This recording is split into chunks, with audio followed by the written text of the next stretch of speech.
By the time this video is live and up and running on our YouTube channel, I'm 100% sure that majority of our country would have voted and will be eagerly waiting for the results of the general elections of 2024. On June 4th, 2024, a new government will be formed. Whether it's BJP or whether it's by Congress, well, time will tell, but the new government will certainly be formed. I am basically going to cover a lot of things in this particular video which will tell you what exactly you need to look for from what a government should do for you and what you should do for yourself, and more importantly, give few snippets of what actually is going to happen after the elections are going to happen. Hello and welcome to this brand new video from the Indian Millennials channel. My name is Rohit Kurpad. I bring about contextual information based on things that are happening in our country, India, in the world, and in our beloved marketplace. And today's video is going to be a culmination of all these three things, because geopolitics, internal politics, and the marketplace are all connected in the video that I'm going to be doing today. We have voted, yes. We know who's going to become the next Prime Minister of India on June 4th. Yes. We'll get a new Prime Minister. Yes. Then what next? What next for me? What next for you? What next for everybody who is part of this generation? And keep in mind, this is the generation that is a salaried class of India that is working day in and day out in different MNCs, in different big companies, in startups across our country and paying taxes to the same government. We all, as Indians, as consumers of content online or even on television, we are aware that India is going to soon become the third largest economy in the world from a GDP point of view. We are all aware of it because it's been spoken on every single rally that has been conducted by BJP. $5 trillion economy.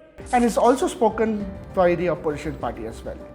But let me show some data which is not really spoken about but should be spoken and should be addressed about as well.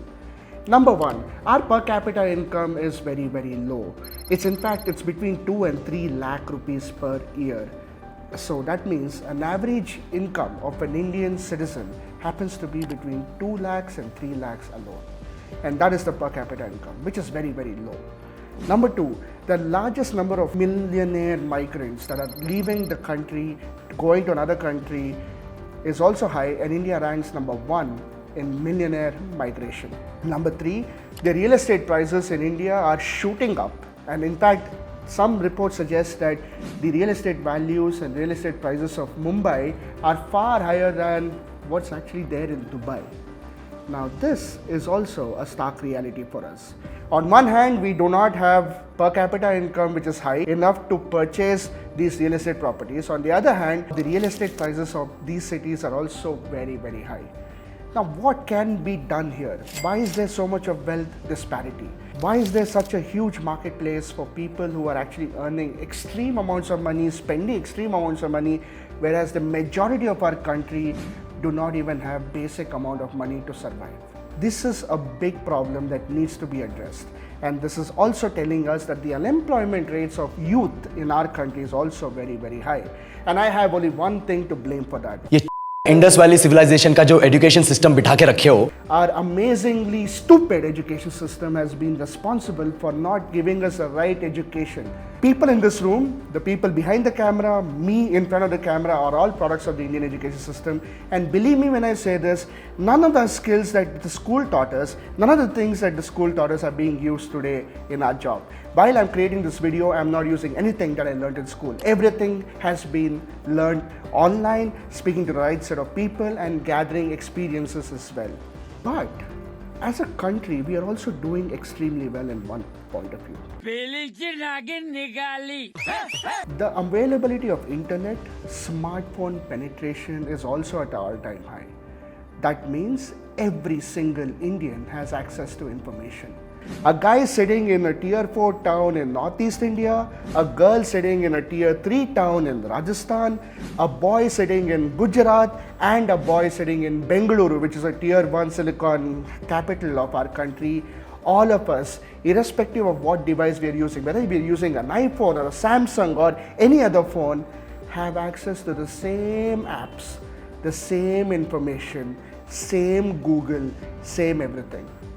That means everyone has access to information, but nobody is using the right tools to get that information. If we start getting this information, two things are going to happen. Micro economics of every single individual will change.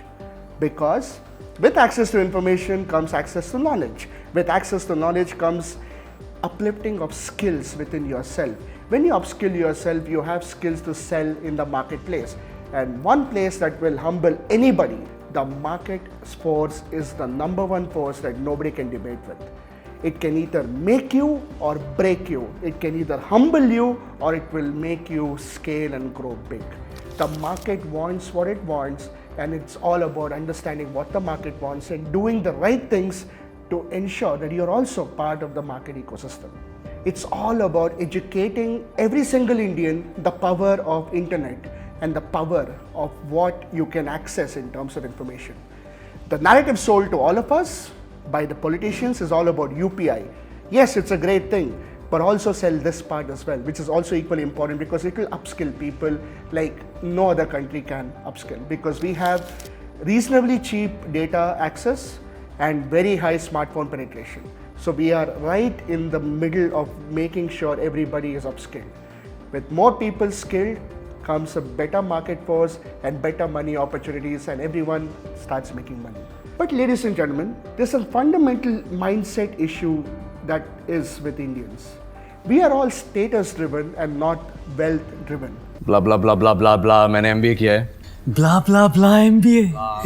You should have both our daughters. When I say status driven, for us it's all about buying that big house, buying that big car, buying that fancy phone, buying the cool gadgets just to look cool, just to get that social appeal, just to get that, that wow from other people is what we actually work hard for. But a wealth-driven mindset is all about making sure only your family and your future family is taken care of by the investments, by making the right money-making opportunities, and by doing the right things to make that required money. When we all become wealth-driven, the country will grow. It's pretty obvious. When we all become status-driven, the country will grow, but there will also be a huge wealth disparity, because there's a psychological difference between people who are wealth-driven and status-driven. The status-driven guy will look at the floor map, he will look at the 10th floor straight up. But if you're wealth-driven, you have an idea of what the 10th floor looks like, but you will start from the first floor. And when you go with a process, when you go with logic, when you do everything the right way, everything also happens to you in the right way. But when you look at just taking shortcuts, just look at the 10th floor, and you try to build a ropeway or you want to build anything you want, it doesn't simply work. And that is where our mindset is a problem. Now, coming back to this whole thing, you must be wondering, Rohit, we started about elections, you started about then what next for us. The reason why I'm telling you this is because these are all micro requirements of every single individual, every single citizen of our country. All of us need to make money, we want to build our families, we want to do everything the right way. And this is the only way we can do it. No government support, nobody can help us, because irrespective of what we do, we are going to pay taxes, we are going to face problems, we are going to see a lot more issues, irrespective of whichever government comes. But what the government can do for us is make sure that our macro requirements are fulfilled. Let me give you some examples of what macro requirements are. They are better roads, better electricity, better access to food, and more importantly, much better security, which is national security. You want to feel safe, I want to feel safe, everyone wants to feel safe going from one place to another place. And that is where the government can help us with. But when it comes to putting money in our hands, when it comes to making sure that we have the right jobs, when it comes to giving us opportunities, that is all in our control. It's all about picking up that skill that the market wants and getting better at it every day. You, me, everybody, we have access to the same things that everyone else has. Same YouTube, same Instagram. Use it for the right and you will definitely grow as a person. Use it for the wrong, it'll all change. I'll also give you another snippet though. Election season is going to get over, and so will all the content creators will stop posting political content going forward.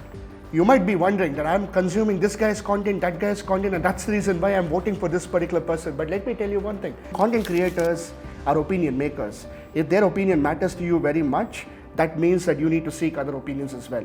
But at the same time, also remember that content creators have access to a lot more data than you have. And that's why they're able to create videos that goes with the trend, because they know exactly what people are searching for on YouTube, what they're searching for on Google, and that's why they're creating such content.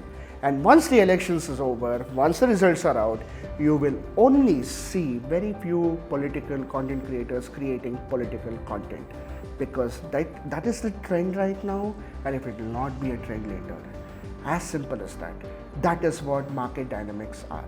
So don't get engrossed by opinions, don't get overwhelmed by who is going to become the next Prime Minister of our country, because at the end of the day, micro, nobody's going to come and save you, nobody's going to come and save me. Macro, yes, it makes a huge difference, but micro, you got to do what you got to do. And if you have to do that, you have to ensure that you have the right skills, the right temperament, with the same access of everything else you have. Skill up, make money, become wealth driven rather than status driven, because we are the largest generation in this largest population of a country, that is India. And we are the future and the present of this country. And if we become wealth centric, wealth driven, that means 20 years later, if India is one of the wealthiest countries in the world, it's not going to be because of government intervention alone, it's also going to be because of people's mindsets changing today. That's it for me today. I hope you enjoyed this video. If you liked it, please like, share, subscribe to our channel. If you agree with me, leave down a comment below. If you do not agree with me, please leave a comment below. We make it a point to reply to all the comments. Whether you are abusing us, trolling us, or saying whatever it is, we will reply to you. Because we believe that sometimes having a good debate also matters in this generation. So thank you, and until next time, this is me, Rohit Kurpat, saying goodbye, take care, and namaste.